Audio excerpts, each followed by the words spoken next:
Yo, yo, yo, welcome to Crate 808 and the second part of the 808 Chamber, our YouTube live stream show that you can get involved with if you go to patreon.com/Crate808. We do these once a month. You can get involved, make your voice heard, and we shall shout you out on the show. And yes, we now talk. We talked the Super Bowl halftime show on the first part of this episode.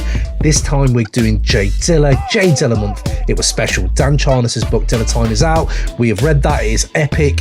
And yes, you tell us. I want you to tell us in the comments which J Dilla song you think is the best gateway J Dilla song, the one, or music video or album generally, the one that you think, if no one's heard J Dilla, this is the one where you start at. So this is how we do it. John and Yemi are back in the hot seats, and yeah, let's get involved. Boom. Well, J Dilla month, I know it's every year we have a J Dilla month. This year seems a bit special to me. I don't know if it's because Dan Charnas bought that. Hey, what'd you say? Don't. No, and why not? And why not? And why not? Exactly, and why not? 100%. And it's been going on, ever since he passed. But I don't know, for me, it felt a bit different this year. So I just want to talk to you guys generally about Dilla. I know Yemi's been on the pod talking about Dilla on the Patreon. Go check that episode out. Shake it down. Mate, shake it down, right? We'll go in right now. I'm going to go head first. Dan Charnas brought out Dilla Time. Very, very lucky enough to have him on the pod. It's coming up soon, the episode. Very, very lucky enough to get a preview copy of the book. So I got a chance to really, even reread some bits. It's been great. And there's moments in that book that made the whole Dilla month so special. It was all over the timeline. I reconstructed my Dilla playlist, which I haven't touched for years. And then I started thinking about our episode, Yemi, where we talked about Shake It Down, and Peter was on. Big up Peter. He brought on Nag Champa to talk about those two tracks. And I didn't even know this, Yemi, but in the book, I don't know if you've read it, but in the book, there is a footnote where J Dilla says Shake It Down was actually a mistake. And I'm not going to ruin the rest of the story for you, but if you do go check the book, I love that little bit of, because, it's a track that I love, and to know these little things.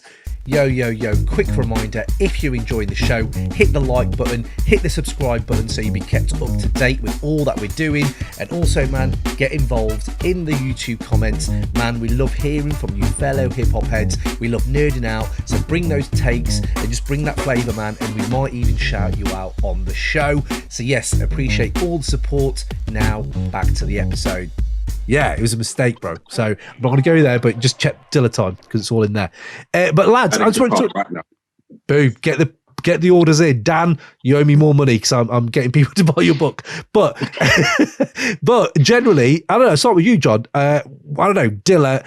There's a few questions I had, but I thought let's make it a bit fun. So you can pick one of these, whichever one you want to go. Right.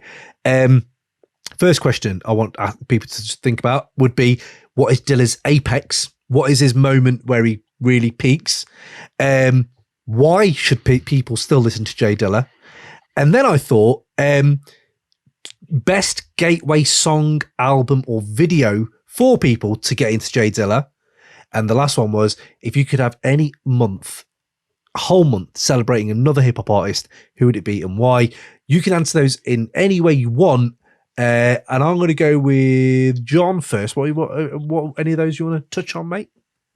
I mean, I guess my answer for this sort of sums up Dilla is that I could probably give you 40 answers for all of those categories because there's so many dimensions to Dilla that you can kind of go with, apexes, right? I don't even know where to begin with that. Production for other people, some of his highlights for Common's B album, some of the beats on there are fucking mental, absolutely incredible, and that album is just elevated by what Dilla does on there. Then do you go is it Donuts, because that album's just perfect in every way and just amazing.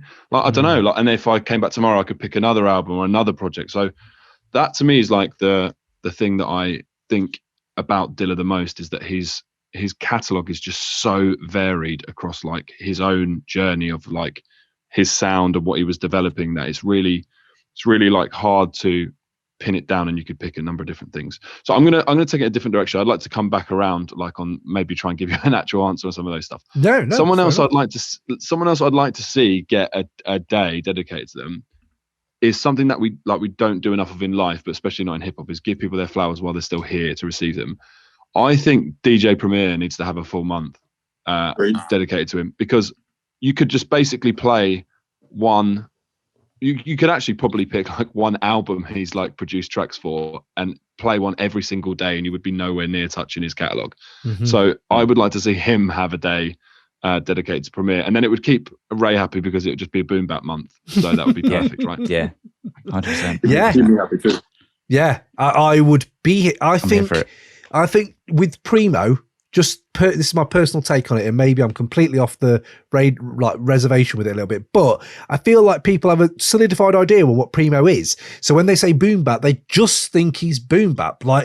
No, listen to the Jeru the Damager tracks. Listen to, wow, there's so many. Like even the stuff he's done with was it Christina Aguilera? Do you know what I mean? Like there are these moments where he's actually flexed on a whole different flex. And I listen to just like, I don't know, Wrath of the Math, like Mental Stamina, stuff like that. And I just think this guy was wilded out. This ain't just hip. This ain't just boom bap. It's too small of a genre to put him into, because I feel like he's elevated that. He's gone past it, almost. But it's all very Primo. But he kind of birthed it as well, right? I suppose he helped birth it with Large Pro and people like that, and I would say Pete Rock at some kind of element to it as well. But fair. You know what? You're right there, John. It is such a varied. You could look at peaks in his career. He's probably got a 4 or 5. I think for me, my moment of perfection with him, like that 5 mic moment, is just Donuts, though, because I love Rough Draft, but I can see why some people may not enjoy it as much. Yeah. But it's probably maybe my 3rd favorite after Champion Sounds, like Dilla projects. But that Donuts is front to back. I can't think of one moment in that album that is poor. It's all elite. So yeah, that's where I'm at with it. Remy, Yemi, did you have any of these? Remy be an interesting mix of Yemi and Ray. And I wonder what that would sound like. That Super Saiyan fusion. Yo. Us here at the Crate 808 podcast have kicked off our Patreon. So if you don't know what Patreon is, it's a platform where you can go and for a small donation, you can help support us make more hip hop content for you. Go on to patreon.com/Crate808 and you can check out all the little payment options you've got there. You can check out the 2 new episodes you'll be getting every month, live chats with us guys, just to rap nerd out with you guys. We're going to go into some wide-ranging episodes, delving into the work of the Wu-Tang Clan, MF Doom, and J Dilla. So get it locked if you want that new granular look at hip-hop. So go to our payment tiers on Patreon. Big up yourselves. If you choose to support us, thank you so much. I will give you a personalised shout-out on the show, and we shall catch you in one of these live rooms, and let's get this community going. So spread the word. Much love for your time, and peace out. Boom. But Yemi, did you have any points on those things? Tim Cahill. I did. So with Dilla's Apex, man, this is a tough one. Because I could say Donuts, and Donuts is obviously an immaculate project. But a part of me feels like he didn't reach his apex. Because he passed away at the age of 32. And as much as he did amazing stuff from the beginning of his career to the end of his career, I feel like a lot was still left on the table. Like there's a lot of stuff we're never going to hear. I still remember Madlib saying in an interview that there's a Dilla like funk album out, or not out, but like in the universe that we'll just never hear. So in that respect, I feel like if you had a gun to my head and you asked me that question, I'd probably say Donuts. But a big part of me feels like he didn't get to reach the point where he was at a point where his powers were at its highest. I still feel like he was operating on maybe like 30-40%. Because look at what he was able to do with Donuts. He was on his deathbed. He was on his deathbed pretty much, and he gave us an eternal classic. So I feel like, if he was in better health and he was just in a better situation, we would have got a lot better stuff. I'm telling you. And and that's not knock on Donuts. That's not knock on Donuts. It's just like the possibilities for Dilla were so endless. You know what I mean? And we obviously weren't able to get that. The Shining. That's why I enjoy what The Shining is. It's almost like he's 75% done before he passed. So big up Kareem Riggins, like sorting it and getting it out. But it's kind of interesting where he just showcased all his talents, but made someone like Pharaoh Monch just completely sound completely different. But yeah, no, absolutely. I think I don't know. There's when you talk about moments. Before I go to you, Ray, I was going to say there's one moment that I just.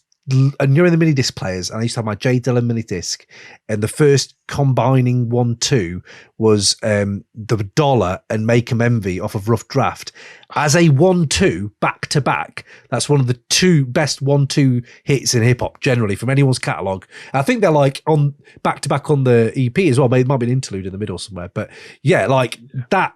Just them 2 tracks. You go from I'm doing Soul Aquarians to shit, I'm fucking breaking everyone's neck in this club. Absolutely. Ray, what have you got, man, on the Dilla love for this month? Yeah, I mean, so I think I appreciate Dilla in somewhat different way maybe, but and like off Donuts, like the difference, 2 Can Win, Gobstopper and Last Donut of the Night, just bangers, just crazy. But like I think his apex is when he's got his apex is Lab Cab for me. That was because that's early. I think that might even be one of the first projects, right? I mean, I don't know my Dilla history as well as everyone else, but he was doing the Slum Village stuff that time as well. And that might be. But obviously, we've had Slim Kid Trey on the pod, and yeah, he was telling stories about them working together and fighting over how tunes were. And like for me, like I know Running might even be too obvious a tune. People are like, "Oh, you don't know your Dilla. You're saying Running because that's the one."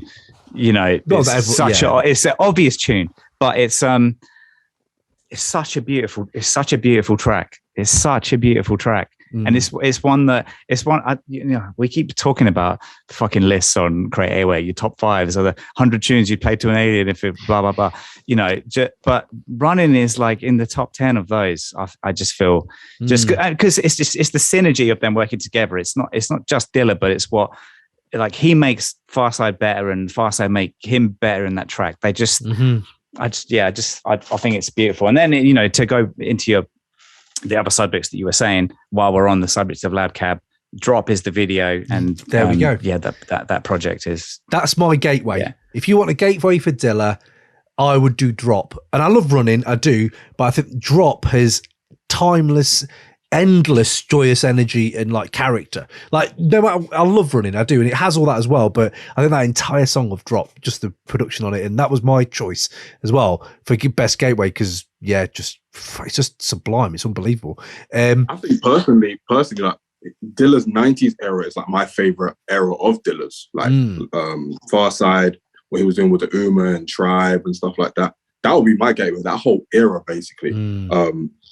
Slum Village and all that kind of stuff as well. Like Running and Drop are just eternal classics. And the Uma again, they left so much on the table as well. Like Ill Vibe, Got Till It's Gone with Janet, all the remixes they did, the Michael Jackson remixes. They didn't do Got Till It's Gone with Janet. This is the beauty of this book. It puts these myths into these, like, it's interesting because no one is going to know the full truth, but you have to go by the evidence.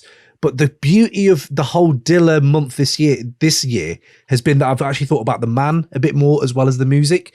And why would he perpetuate that lie or, lie in inverted commas, that myth that he produced Got Till It's Gone when he didn't? It was Terry Lewis and Jam. Jimmy Jam or something? Yeah, Jimmy Jam. Yeah, was it them?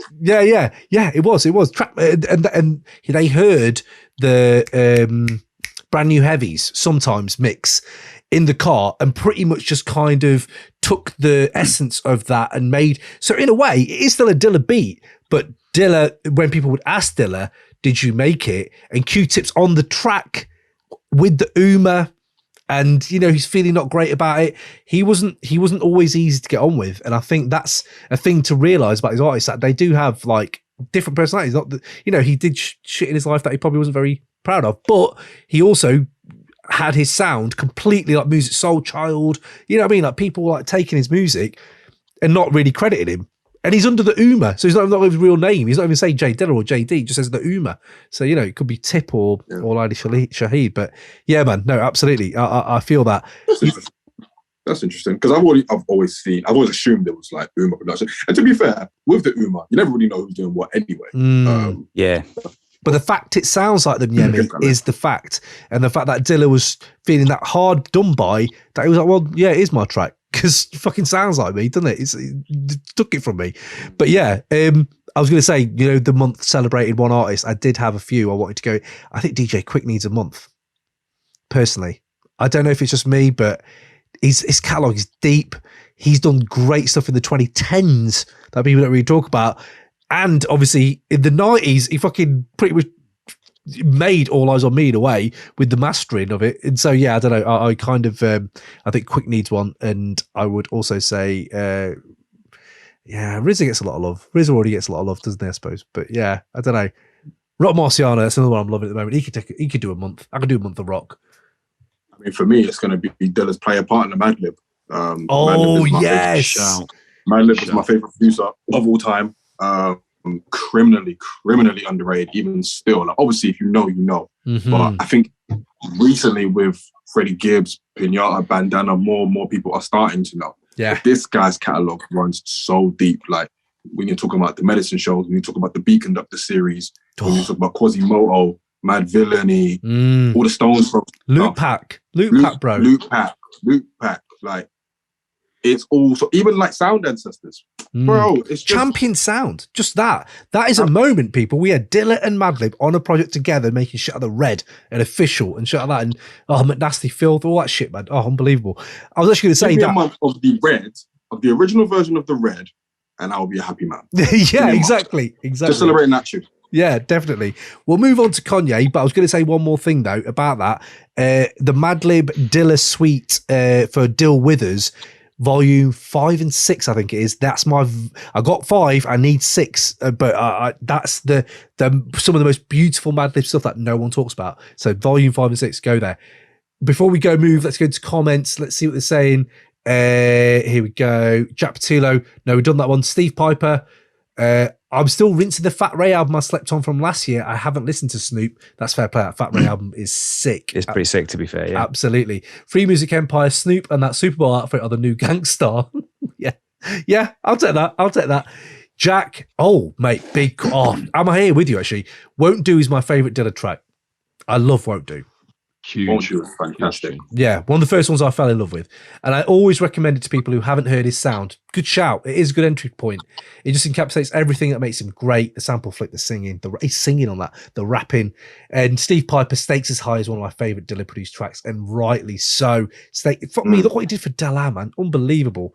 So there you go. Our J Dilla love was there. It's always there. We've got a J Dilla series for the Patreon even. So patreon.com/crate808, crate808.com for all of your other needs. And yeah, man, I hope you enjoyed that. Hit us up with your recommendations for J Dilla stuff and how you celebrated J Dilla month this year. So yes, big up. Next up, the final part of the 808 chamber is Kanye's Jesus documentary on Netflix. And yeah, we went in on that first episode, second episode. That's coming up. So yeah, check that one out too. Boom.